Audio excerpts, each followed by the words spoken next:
사도행전 15장까지는 교회 출발과 성장 과정이 잘 그려지고 있습니다.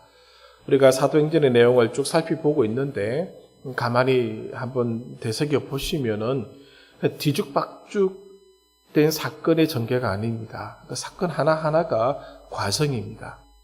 순서가 잘 그렇게 정리되어 있는 것을 보게 되고 비로소 15장에 들어와서 선교를 위한 토대가 마련되었습니다. 유대인들이 가지고 있던 율법의 문제를 이방인들에게 요구하지 않기로 결정을 한 것이죠. 그리고 이 과정에서 교회를 세우는데 필요한 것이 무엇인지 알게 되었습니다. 존중하고 배려해야 된다는 것이고 교회의 약점도 배웠습니다. 다툼과 분리가 일어날 수 있다는 그 약점을 교회는 언제든지 가지고 있음을 알게 된 것이죠. 그러나 죄송합니다. 교회는 새로운 국면을 맞이합니다. 온 세상을 향해 복음을 전파해야 한다는 것이죠. 15장에서 16장으로 넘어가서 분위기가 완전히 달라집니다. 이제 바울과 그의 일행들은 또 복음 전도자들은 온 세상을 향해 이제 복음을 전하고 있는 장면을 그려주고 있는데 그 시작점이 16장입니다.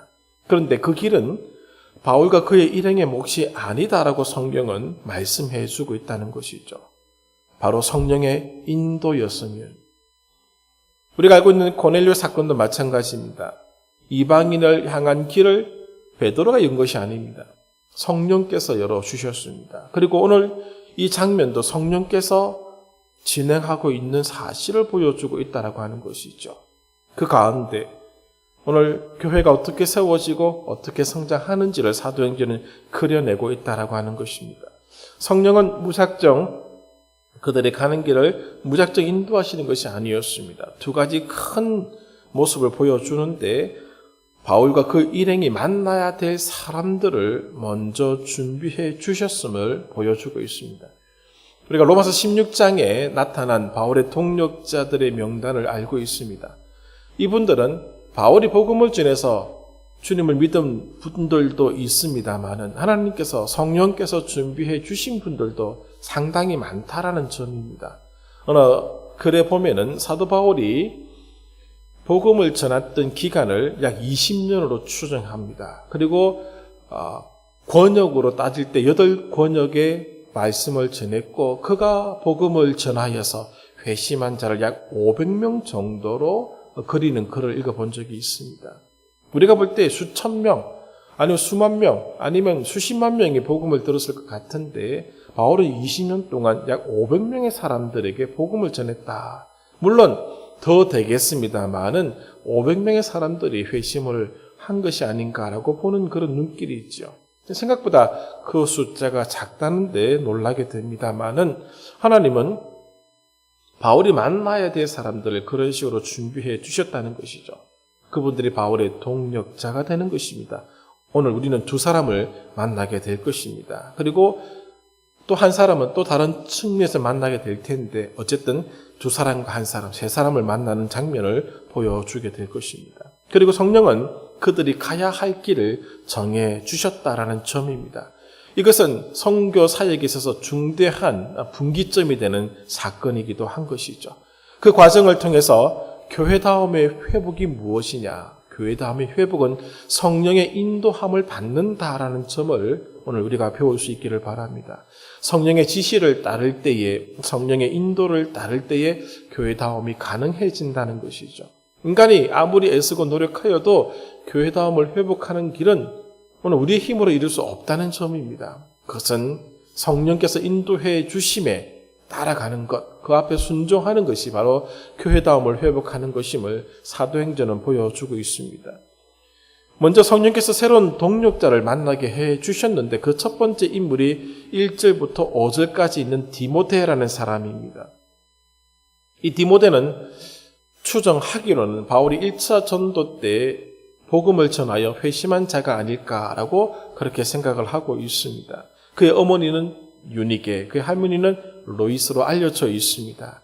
이 청년에 대하여 나온 평가가 여기 나와 있습니다. 그는 2절에 보십시오. 디모데는 루스드라와 이고니온에 있는 형제들에게 칭찬받는 자다라고 되어 있습니다. 우선 그는 그 지역교회, 지역 가정교회 구성원들에게 칭찬을 받는 자였습니다. 그리고 1절에 보시면은 그의 출생에 관한 내용이 기록되고 있는데 어머니는 유대인입니다. 그리고 아버지는 헬라인입니다.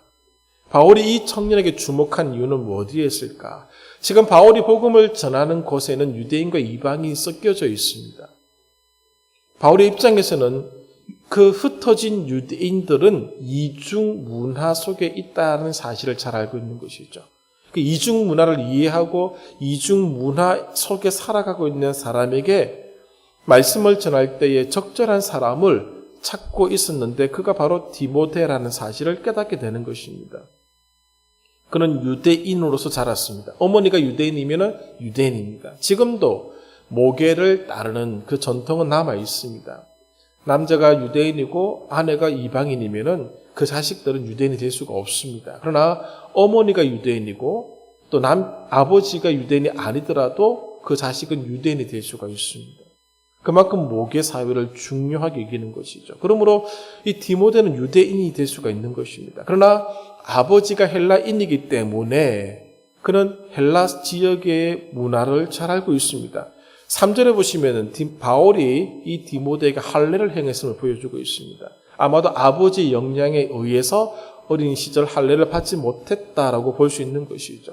이렇게 이중 문화에 적합한 디모데는 바울의 동력자가 되기에 충분하였음을 성령께서는 이 디모데라는 사람을 바울에게 허락해 주시고 이 두 사람이 만날 수 있는 길을 열어주셨다라고 하는 것이죠. 또 한 사람은 우리가 11절 이하에 나오는 장면에서 볼 수 있는데 루디아라는 사람입니다. 11절부터 15절 사이에 루디아가 기록되고 있습니다. 바울이 성령의 인도함을 받아 빌립보라는 지역까지 들어가게 됩니다. 이곳에서 며칠 쉬면서 안식일이 되자 예배 드릴 곳을 찾는데 그런 곳이 없는 것이죠. 이곳에는 이방인 지역이기 때문에 또 유대인들이 많이 있지 않았기 때문에 회당이 없었습니다. 기도처를 찾는 과정 속에서 어느 강가를 가게 되는데 그 강가에 일단의 여인들의 무리가 있는 것을 보게 됩니다. 그곳에서 그들을 만나고 거기 있는 사람들에게 말씀을 전하게 되었습니다. 그때에 성령께서 역사를 하시게 되는 것이죠. 14절을 보십시오. 두아티라시에 있는 자색 옷감 장사로서 하나님을 섬기는 루디아라 하는 한 여자가 말을 듣고 있을 때 주께서 그 마음을 열어 바울의 말을 따르게 하신지라.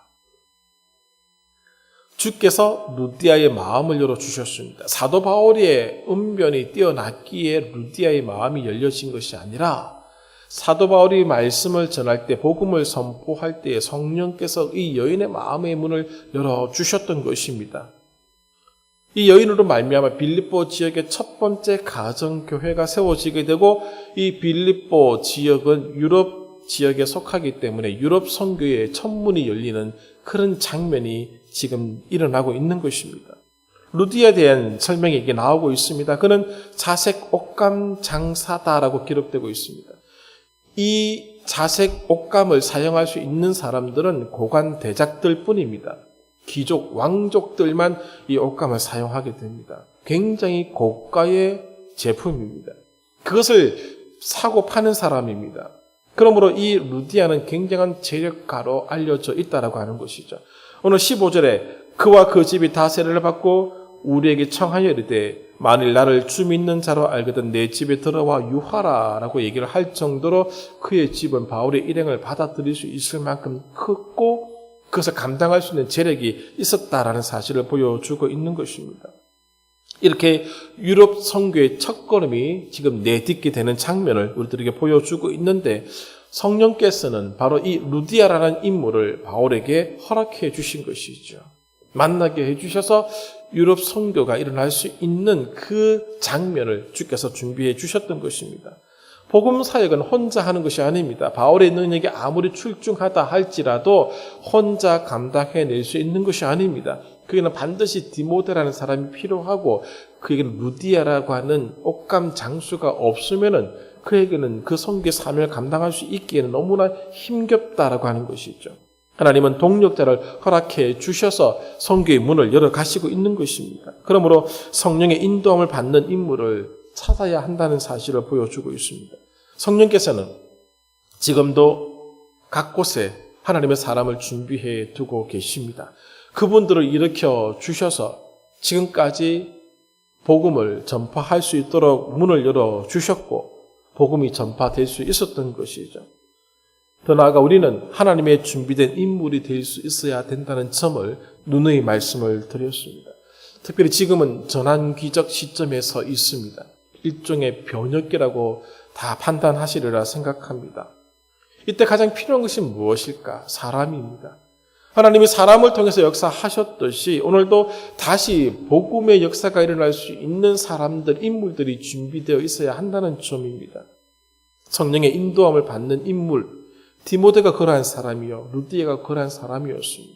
그러한 인물들을 지금 기다리고 계시고 찾고 계시는 성령의 그 마음을 읽어낼 줄 알아야 교회가 그 회복을 할 수 있다라고 판단하고 있는 것이죠. 교회 다음에 회복을 위해서 함께 해야 될 이유가 바로 여기 있는 것이기도 한 것입니다. 크게 두 번째로는 성령께서는 이제 새로운 계획을 말씀해 주시는데 오늘 읽어드렸던 본문에 그것이 나오고 있습니다. 본래 바울은 아시아 지역을 중심으로 복음을 전하고 있었습니다. 우리가 알고 있는 터키 지방 대부분이 아시아에 속한 지역입니다. 그래서 말씀을 전하고 있었는데 6절을 보십시오. 성령께서 아시아에서 말씀을 전하지 못하게 하셨습니다. 자, 복음을 전하는 일은 어디에서 그 일이 일어나든지 간에 일어나야 될 일입니다. 그러나 오늘 아시아에서 말씀을 전하지 못하게 하시는 성령의 역사를 바울과 그 일행들이 어떻게 받아들였을까를 먼저 생각해 보셔야 됩니다. 그것이 성령의 역사인가 아닌가라고 하는 고민이 분명 되었을 것입니다. 그래서 성령의 그 민감한 이 바울과 바울의 일행들은 아시아에서 말씀을 전하지 못하게 하시는 그 성령의 역사를 느끼고 그들이 어디로 들어가는가 하면 6절 하반절 부르기아와 갈라디아 땅으로 들어갑니다. 그리고 7절 무시 앞에 이르러 비두니아로 가고자 애를 썼습니다마는 여기 7절에도 예수의 영이 허락하지 아니하시는지라 예수의 영이 허락하지 아니하셨습니다. 그래서 그들은 무시아를 지나 드로아로 내려갔는데 그곳에서 환상 하나를 보게 됩니다. 마케도냐 사람 하나가 바울과 그 일행을 부르는 것이죠. 건너와서 우리를 도우라라고 하는 그 환상을 보게 되는 것이죠. 10절 바울이 그 환상을 보았습니다. 어떻게 판단해야 될 것인가가 얼마나 큰 관건이겠습니까? 그 일행들과 분명히 이 부분을 논의를 했을 것이고 그리고 이것이 성령의 음성임을 그들은 확인하게 됩니다. 그리고 그들이 갔던 곳이 아까 말씀드렸던 빌립보 지역까지 들어가게 되는 것이죠. 11절에 그들이 갔던 지역이 또 기록되고 12절 거기서 빌립보에 이르니 이는 마게도냐 지방의 첫 번째 성읍이요 라고 기록하고 있는 것입니다. 하나님께서는 새로운 계획을 가지고 계셨고 그 새로운 계획의 종착점이 마게도냐의 첫 번째 성읍이었던 빌립보였다라는 것입니다. 그렇게 함으로 하나님은 새로운 계획을 바울에게 그 바울의 일행에게 알려주심으로 그 새로운 계획 속에 들어가 있는 새로운 사역지를 그들이 들어가게 된 것입니다. 그리고 그 환상을 보고 유럽 선교의 문이 열리는 것을 경험하게 되는 것이지요. 이와 같은 일은 성경에만 있는 일이 아닙니다. 여러분 이수정이라는 사람을 알고 계십니까? 언젠가 한번 말씀을 드린 적이 있습니다. 1882년에 이모군란이 일어나게 됩니다. 이모군란이 일어날 때에 명성왕후의 목숨을 지켰던 인물 중에 한 사람이 이수정이라는 양반이 있었습니다. 이 사람은 이 일로 말미암아 고종 황제의 후위를 잇습니다. 그리고 고종 황제가 이 사람을 일본 유학길로 보내게 됩니다. 1882년 9월에 일본에 도착해서 누구를 만나게 되는가 하면 츠다센이라는 사람을 만나게 됩니다. 일본 농업을 담당하는 농학자였습니다. 이 츠다센은 일찍이 유럽에서 유학을 하였고 유럽에 있는 동안에 예수님을 믿고 세례를 받았던 독실한 기독교인이었습니다. 이수정이 이 츠다센의 집에 들어갔는데 그 거실에 한문으로 된 족자가 하나 걸려져 있었습니다. 근데 그가 한 번도 보지 못했던 글귀가 있는 것입니다. 그것이 바로 상산수원에 나오는 팔복이었습니다. 그 팔복의 맛을 보는 순간 이 이수정의 마음에는 굉장히 큰 호기심이 있었습니다. 그 모습을 바라보던 츠다센은 이 이수정에게 성경을 한 권 줍니다. 한문으로 된 성경을 주었던 것이죠. 그리고 이수정은 그날부터 성경 읽기에 몰두하게 됩니다. 그리고 어느 날 꿈을 꾼 뒤에 더 깊이 성경에 빨려 들어가게 됩니다. 그리고 이수정은 예수님을 믿기로 작정하고 일본에 와 있었던 미국 선교사 낙스에게 세례를 받기를 청하고 세례를 받습니다. 세례 받은 이후에 이수정이 했던 가장 큰 일이 바로 한문 성경을 한글로 옮기는 작업을 시작하게 됩니다. 1882년 9월에 일본에 건너갔던 이수정이 1884년에 사복음서와 사도행전을, 1885년 2월에 마가복음서 언해를 인쇄할 정도가 되었습니다. 놀라운 일입니다. 이수정의 꿈도 조선도 기독교를 받아들여 개화하는 것이 그의 꿈이었습니다. 그는 성경을 번역하는 일을 동시에 진행하면서 어떤 일을 했었는가 하면은 미국인 선교사들에게 선교사의 도움을 받아서 미국 교회에 조선의 선교사를 보내달라는 편지를 쓰게 됩니다. 이 덕분에 그 편지가 지금도 원문이 그대로 남아 있습니다. 미국 선교회부에 그 이수정이 보낸 편지가 실린 것이죠. 그 편지를 보았던 미국 교회가 뭐라고 표현하는가 하면 이수정을 조선의 마케도냐인이라는 별명을 주었습니다. 그가 이 편지를 쓰기 전에 바울이 보았던 환상을 보았습니다. 두 사람이 오늘 선교사를 보내달라고 하는 그런 꿈을 이 이수정도 꾸게 된 것이죠. 이수정이 보낸 지 1년 후에 미국 교회는 조선을 선교지로 결정하는 결정을 내리게 됩니다. 이때 보내진 사람이 장로교 언더우드, 감리교 아펜젤로와 스크랜턴 가족 등이 일본으로 들어오게 됩니다. 일본에 들어와서 이수정을 만나고 이수정으로부터 한국 문화와 언어를 배우게 됩니다.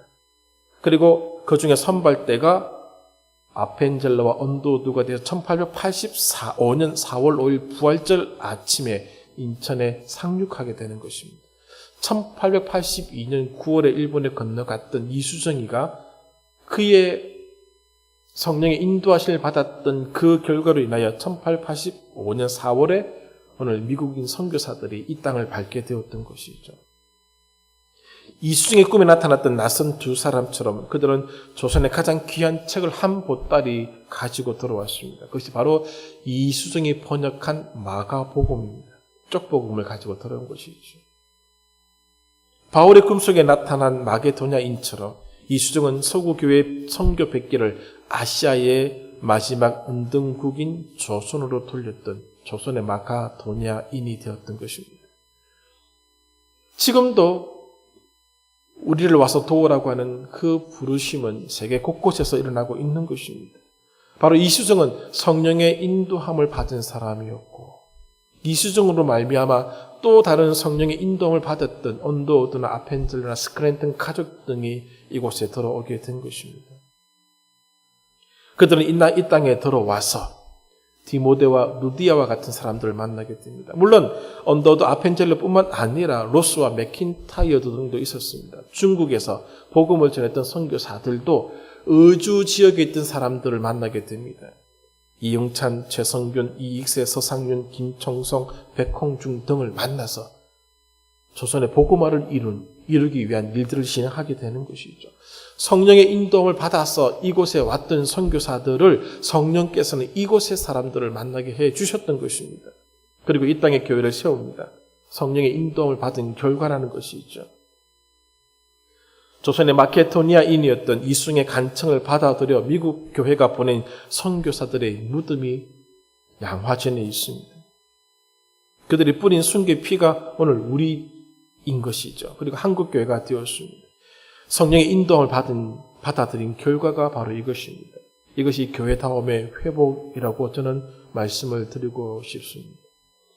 성령의 인도함을 인정하고 받아들였던 바울과 그 일행들은 성령이 이끄시는 대로 그 길을 걸어갔고, 성령이 이끄실 때에 그들에게 하나님은 디모데를 준비하여 만나게 해주셨고, 하나님은 루디아를 준비하여 만나게 해주셔서 유럽 선교의 문이 열렸습니다. 일본에 갔던 이수성이 스다센을 만남으로 인하여서 그가 성령의 인도함을 받는 인물이 되었고, 그 성령의 인도에 따라서 성령을 번역하였고, 그 하나님께서 그에게 꿈을 주셨고, 그 꿈을 통해서 미국 교회에 선교 편지를 쓰게 하였고, 미국 교회가 또 여러 나라의 교회들이 선교사들을 보냄으로 말미암아 이 땅에 교회가 세워지게 된 것입니다. 다시 성령의 인도함을 받는 역사가 일어나야 된다는 것이죠. 그 역사가 일어날 때이지만 교회다움이 회복될 수 있다는 것을 오늘 성경은 보여주고 있는 것입니다. 크게 세 번째는 성령께서 또 다른 박해에 직면하게 하셨다라고 하는 것입니다. 처음엔 새로운 박해라고 제가 글을 썼다가 바꾸었습니다. 또 다른 박해라고 바꾸었습니다. 오늘 읽지는 않았습니다만 16절 이하에 40절까지 내용을 쭉 훑어다 보시면은 바울 일행이 빌립보에서 귀신 들린 한 여인을 만나게 됩니다. 그 여인은 점을 치는 사람이었습니다. 주변의 사람들은 이 여인이 점을 치는 것을 통해서 수익을 얻고 있었습니다. 이 여인은 그 주인들에게 돈벌이 수단 이상의 사람이 아니었습니다. 그런데 이상한 일이 일어나게 됩니다. 17절입니다. 이 여인이 자꾸 바울의 일행을 따라다니는 겁니다. 따라다니면서 하는 얘기가 17절. 바울과 우리를 따라와 소리 질러 이르되 이 사람들은 지극히 높은 하나님의 종으로서 구원의 길을 너에게 전하는 자라. 계속해서 따라다니며 이렇게 떠드는 것입니다. 18절. 이같이 여러 날을 하는지라 바울이 심히 괴로워 돌이켜 그 귀신에게 이르되 예수 그리스도의 이름으로 내게 명하노니 그에게서 나오라 하니 귀신이 즉시 나오니라. 문제는 여기서 발생하게 됩니다. 이 여종을 통해서 이익을 창출했던 사람들이 바울을 이제 공격하기 시작하는 것입니다. 그리고 20절. 이 사람들이 우리 성을 심히 요란하게 한다라고 하는 그런 얼토당토 않은 말을 시작하게 하고 21절 로마 사람인 우리가 받지도 못하고 행하지도 못할 풍습을 전한다라고 하는 유언 비어를 퍼뜨리기 시작합니다. 그리고 그 말을 들었던 무리들이 22절 일제히 일어나 고발하니 사람들이 옷을 찢고 벗기고 매로 치라 하여 많이 친 후에 옥에 가두었습니다. 지금 어떤 법적인 절차도 없습니다. 군중 심리를 이용하여서 바울과 그 일행을 지금 굉장히 큰 공경에 빠뜨리고 말았습니다. 지금 디모데는 이방인이 되기도 했기 때문에 이 속에 들어가지 않았습니다. 그러나 바울과 실라는 유대인으로 취급당하여서 이런 공경에 처하게 되었던 것이죠. 그들은 바울을 박해할 때 무엇을 사용했는가 하면은 지역 감정을 사용했습니다. 로마 사람인 우리가 받지도 못하고 행하지도 못하는 풍속을 전한다는 것이었습니다. 그들은 유대인이고 우리는 로마 사람이라는 것이죠. 지역 감정을 이용한 것입니다. 대중의 편견을 이용하였습니다. 그리고 그들의 적개심이 일어날 수 있도록 그들의 마음을 부추겼습니다. 그들의 기득권을 지키기 위해서 권력의 힘을 사용하게 되었다라고 하는 것이죠. 옥에 가두라 권력입니다. 그 권력을 사용해서 오늘 큰 공경에 바울과 실라가 처하도록 한 것입니다. 오늘 이 16절 이하에 보여주고 있는, 특별히 23절 이하에 보여주고 있는 이 내용들은 저는 이렇게 정리해 보았습니다.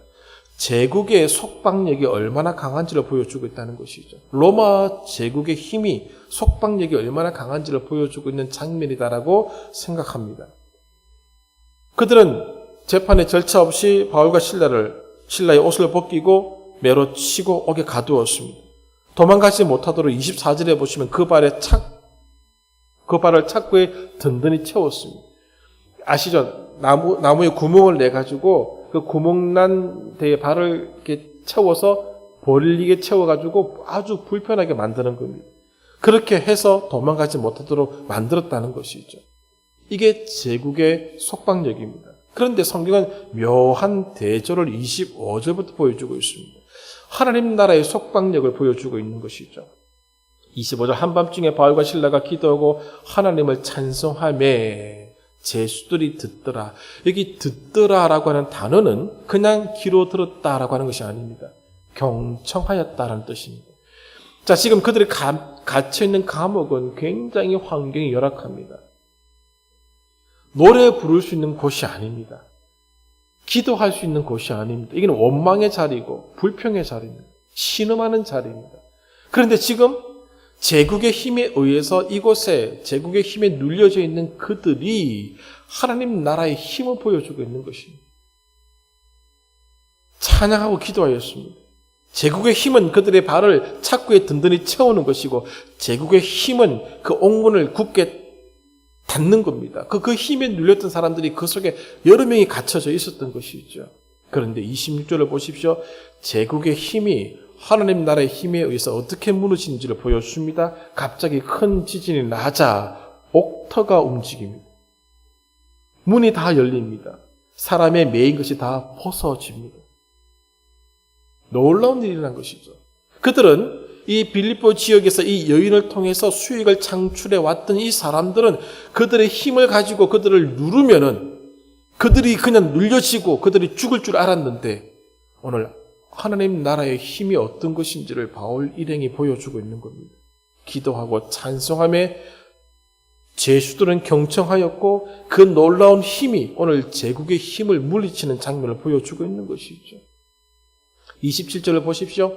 그 장면을 바라보았던 간수는 옥문이 열린 것을 보고 놀라서 자결하려고 하지 않습니까? 그것이 제국의 절차입니다. 그러나 28절 바울이 이렇게 소리 지릅니다. 그 몸을 상하지 말라. 우리가 다 여기 있노라. 제국의 관점에서는 도망치는 겁니다.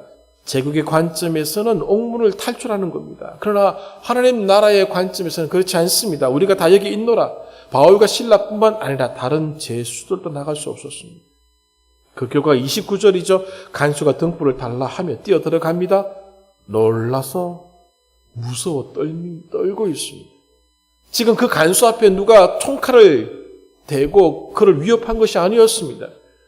오늘 가장 강력하다라고 여겼던 제국의 속박력, 제국의 힘이 하나님 나라의 속박과 하나님 나라의 힘에 의해서 무너지는 것을 이 간수가 본 것이죠. 그의 행동을 보십시오. 바울과 실라 앞에 엎드립니다. 제국의 힘을 통해서 그가 그의 힘을 누리고 있었었는데 그 힘이 아무것도 아니다라는 사실을 깨닫게 된 것이죠. 그래서 그가 고백하기를 30절 내가 어떻게 해야 구원을 얻을 수 있습니까? 라고 묻습니다. 무슨 힘이 당신에게서 나온 것입니까? 라고 묻고 있는 것입니다. 지금 당신을 구원해 준 힘이 어디에서 나온 것입니까? 라고 묻고 있는 것입니다. 그때 바울의 대답이 주 예수를 믿어라. 그리하면 너와 내 집이 구원을 받을 것이다. 주 예수 그리스도를 믿는 것이 이 제국의 힘을 뛰어넘는 것이라고 지금 말씀해 주고 있는 것입니다. 왜 하나님은 새로운 박해를 이 바울과 실라에게 이 일행들에게 주셨을까를 생각해 보아야 됩니다. 오늘 이 장면은 단순히 간수가 오늘 빌립보 감옥에서 이 바울과 실라가 찬양했다라고 하는 것을 끝나는 것이 아닙니다. 제국의 감옥이 패배했음을 알려주는 장면입니다. 이 박해는 단지 바울과 실라가 고난당한 것으로 끝나는 것이 아니라 새로운 성도를 얻게 해주는 장면임을 보여주고 있는 것입니다. 그렇게 하나님은 세 번째 사람을 바울과 실라에게 허락해 주셨던 것이죠. 33절, 34절에 보십시오. 그 집안이 다 세례를 받습니다. 33절 끝부분에 온 가족이 다 세례를 받은 후 34절 끝부분 보십시오. 그와 온 집안이 하나님을 믿음으로 크게 기뻐하니라 라고 고백하고 있습니다. 바울과 실라에게 가해진 그 박해가 오늘 새로운 사람을 얻게 된다라는 사실을 보여주고 있습니다. 몇 주 전에 고난의 문제를 다룬 적이 있습니다. 오늘 고난이 주는 결과가 여기 또 나타나고 있는 것이죠. 박해의 역할이 바로 여기 있는 것입니다. 새로운 성도를 얻는 하나님의 방법이라는 것이죠. 박해로 끝나는 것이 아니라 새로운 사람을 준비하시고 새로운 사람을 얻을 수 있는 하나님의 방법이 되는 것입니다. 깊이 고민해 보았습니다. 왜 이것이 하나님의 방법일까? 어떤 분이 그런 얘기를 하시더라고요. 죽음으로 생명을 얻을 수 있다는 것이죠. 하늘의 밀이 땅에 떨어져 죽어야지만이 열매를 맺을 수 있는 것입니다. 생명을 얻을 수 있는 것입니다. 하늘의 별을 가장 잘 볼 수 있는 시간은 가장 어두울 때입니다. 가장 어두울 때에 가장 빛나는 별을 볼 수 있는 것입니다. 박해의 역할이 여기 있는 것이죠. 가장 어두운 곳에서, 세상에서 가장 어두운 곳에서 예수 그리스도를 보게 하는 방법이 박해라는 것입니다. 여러분, 한번 맞춰보시기를 바랍니다. 2010년 세계 기독 정보지에서, 세계 기독 정보지라는 곳이 있습니다. 이만큼 두꺼운 선교사들이 기도 편지를 써서 보내지 않습니까? 각국의 선교사들이 보냅니다. 그 기도를 다 모아가지고 만든 책이 있습니다. 세계 기독 정보지라는 책이 있습니다. 그 책에서 기독교 성장률 중에 19.7%로 가장 큰 부흥을 이룬 나라를 발표했습니다. 어딘 줄 아십니까? 공식적으로 교회가 완전하게 폐쇄된 이란 이슬람 공화국이라고 합니다. 지금 20% 가까운 교회 성장이 이루어지고 있는 곳입니다. 가장 큰 박해가 있는 이 나라에서 가장 큰 부흥이 일어나고 있다고 하는 것. 하나님 나라의 속박력이 제국의 속박력보다 더 강하다는 사실을 보여주고 있는 사례입니다. 오늘 지금 16장 23절 이하의 사건이 지금도 이란에서 일어나고 있다는 것입니다. 지금도 북한 땅에서 일어나고 있는 것이고 지금도 이라크에서 일어나고 있습니다. 선교사들이 놀라고 있는 것이죠. 고든 코넬 세계 기독교 연구센터의 보고에 따르면은 하나님에 대한 신앙을 이유로 순교당한 자가 지난 10년 동안 순교당한 자가 90만 명에 이른다고 합니다. 6분마다 한 명이 순교하고 있는 것이죠. 사도행전에서 시작된 교회로부터 시작해서 지금까지 약 7천만 명의 순교자가 있었다라고 보고하고 있습니다. 그 중에 근대에 들어와서 순교한 순교자의 수는 2천만 명에 이릅니다. 지금도 하나님 나라의 힘과 제국의 힘 교류가 진행되고 있는 것이죠. 성령은 박해 가운데서도 인도하고 계심을 지금 보여주고 있는 것입니다. 성령께서 이끄시는 길은 결코 평탄하지 않습니다. 평탄한 길로 이끄신 적이 2000년 교회 역사 가운데 단 한 번도 없었다라고 하는 것이죠. 예수를 믿고 난 뒤부터 고난이 생깁니다. 예수를 알고 난 뒤부터 어려움이 생깁니다. 이것이 성령이 이끄시는 길입니다. 왜요? 그 박해에서 하나님의 새로운 생명을 잉태하기 위해서 그렇습니다. 이것이 양화진에 묻힌 선교사들이 보여준 것이고 지금도 선교 현장에서 교회 현장에서 일어나고 있는 일들입니다. 성령께서 이끄시는 그 길을 가게 되면은 이런 일들은 일어날 수밖에 없다는 것입니다. 말씀을 정리하겠습니다. 성령의 인도하심을 받기를 원하십니까? 그렇다면 바울이 생각했던 길과는 전혀 다른 길로 하나님은 바울을 인도하실 것입니다.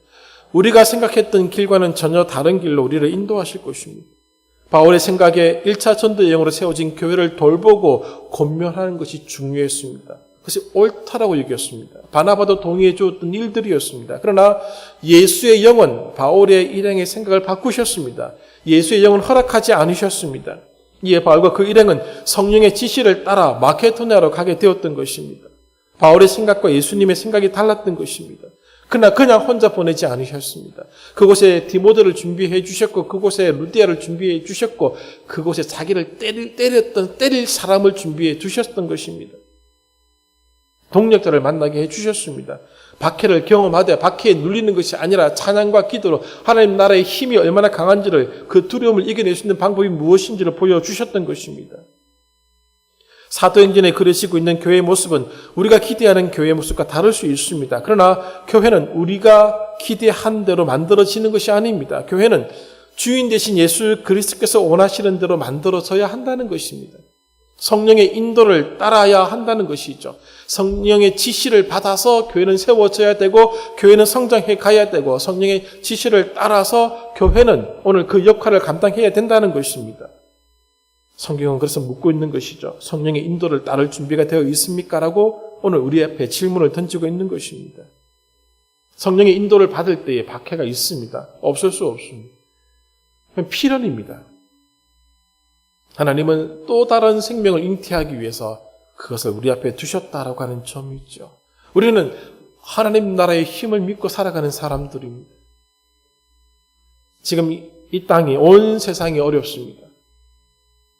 점점점 어려움에 들어가고 있는 것이 더 안타까울 뿐입니다. 그때 오늘 성령의 인도함을 받는 자들이 필요한 것이고 성령의 인도함을 따라서 움직이는 교회가 필요한 것입니다. 바로 우리 교회가 그렇게 되기를 원하고 오늘 우리 성도들이 그렇게 되기를 원하고 이 땅에 있는 모든 교회와 성도들이 그렇게 되기를 원하는 것입니다. 그 역사가 일어나기를 위해서 기도해 주시고 오늘 우리 스스로 성령의 인도함을 받아 그 성령의 지시를 이행하고자 하는 결단과 결심을 해 주셔야 한다는 것이죠. 이수정이가 자신의 일신의 이득을 위해서 만약에 결단하고 살았더라면 오늘 이 땅에 선교사는 들어오지 못했을 것입니다. 그렇게 빨리 들어오지 못했을 것입니다. 그가 꿈을 꿀 때 두 사람이 마케도니아의 두 사람이 오늘 그에게 선교사를 초청하려고 그 꿈속에 하나님 말씀하셨던 것을 그가 그 지시를 따라 행함으로 1885년에 공식적으로 이 땅에 그가 번역한 성경을 들고 선교사들이 들어오게 된 것이고 그들은 저 양화진의 무침으로 성령의 지시를 다 행한 것입니다. 성령의 인도를 따를 준비가 되어 있습니까? 라는 질문 앞에 자신을 세우시고 한 주간을 보내시고 또 한 해를 마감해 주시기를 바랍니다. 기도하겠습니다.